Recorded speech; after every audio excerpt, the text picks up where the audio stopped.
Let's mic देश का मिजाज ईस्ट।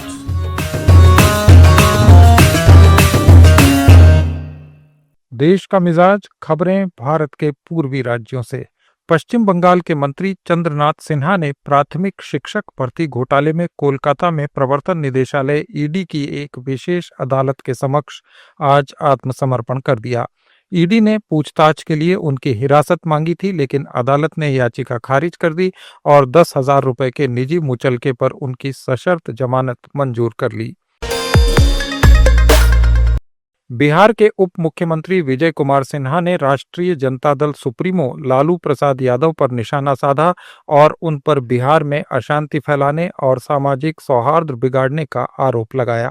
सिन्हा की ये टिप्पणी लालू प्रसाद यादव द्वारा प्रधानमंत्री नरेंद्र मोदी पर किए गए उस कटाक्ष के जवाब में आई है, जिसमें उन्होंने बिहार में वोट मांगते हुए गुजरात में कारखाने लगाने की उनकी मंशा पर सवाल उठाया था।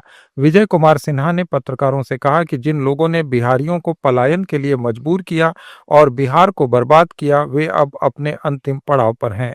उन्होंने कहा कि पुत्र मोह में अंधे धृतराष्ट्र की तरह वे एक बार फिर बिहार में अशांति फैलाने और राज्य को बर्बाद करने के लिए सामाजिक सद्भाव बिगाड़ने की कोशिश कर रहे हैं।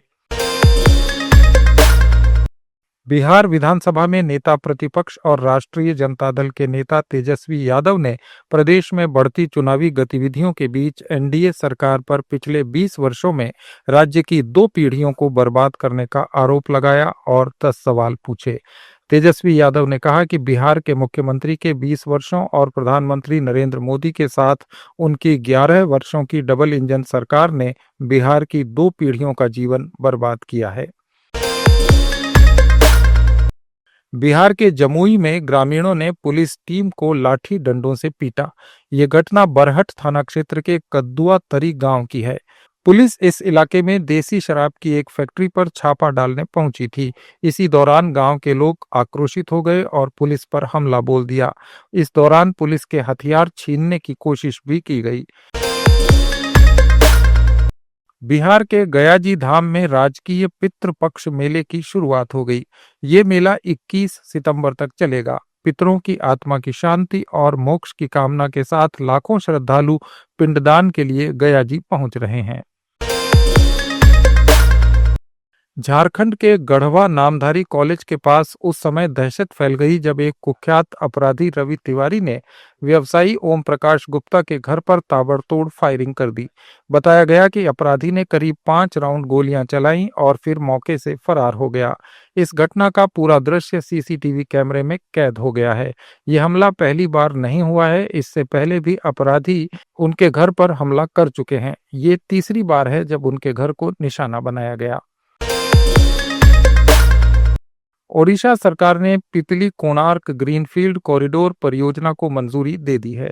इस सड़क मार्ग के बनने से पिपली और कोणार्क के बीच की यात्रा का समय मौजूदा 1.5 घंटे से घटकर केवल आधा घंटा रह जाएगा। परियोजना मौजूदा पिपली कोणार्क मार्ग को चौड़ा करने और एक नए ग्रीनफील्ड कॉरिडोर को जोड़ने से पूरी होगी। फिलहाल ये सड़क 7 मीटर चौड़ी है, जिसे बढ़ाकर 10 मीटर किया जाएगा। उप मुख्यमंत्री प्रवृत्ति परिडा और लोक निर्माण मंत्री पृथ्वीराज हरिचंदन की अध्यक्षता में हुई एक उच्च स्तरीय बैठक में इस परियोजना पर चर्चा हुई। प्रस्तावित ग्रीनफील्ड कॉरिडोर 200 फीट चौड़ा और 4 लेन का होगा। लगभग 40 किलोमीटर लंबे इस मार्ग पर वाहन 100 किलोमीटर प्रति घंटे की रफ्तार से चल सकेंगे। छत्तीसगढ़ खाद्य विभाग में 2021 से 2023 के बीच करीब 600 करोड़ रुपए का चावल घोटाला सामने आया है। इस मामले में जिम्मेदारी तय करते हुए खाद्य संचालनालय के अतिरिक्त संचालक राजीव कुमार जायसवाल को पद से हटा दिया गया है। अब उन्हें खाद्य मंत्रालय में संयुक्त सचिव के रूप में लगाया गया है। इसकी पुष्टि मुख्यमंत्री कार्यालय के विशेष अधिकारी डॉक्टर सुभाष राज सिंह ने की। सबसे बड़ा सबूत ये है कि खुले बाजार से बोगस चावल खरीदकर राशन कार्डधारियों को बांटा गया, जबकि गुणवत्ता वाला चावल भेजने के लिए केवल नागरिक आपूर्ति निगम ही अधिकृत है। ये थे पूर्वी राज्यों के आज के कुछ अहम समाचार। अपडेट्स के लिए जुड़े रहिए लेट्स माइक के साथ। आप सुन रहे थे let's mic more than radio. Follow कीजिए हमें हमारे सोशल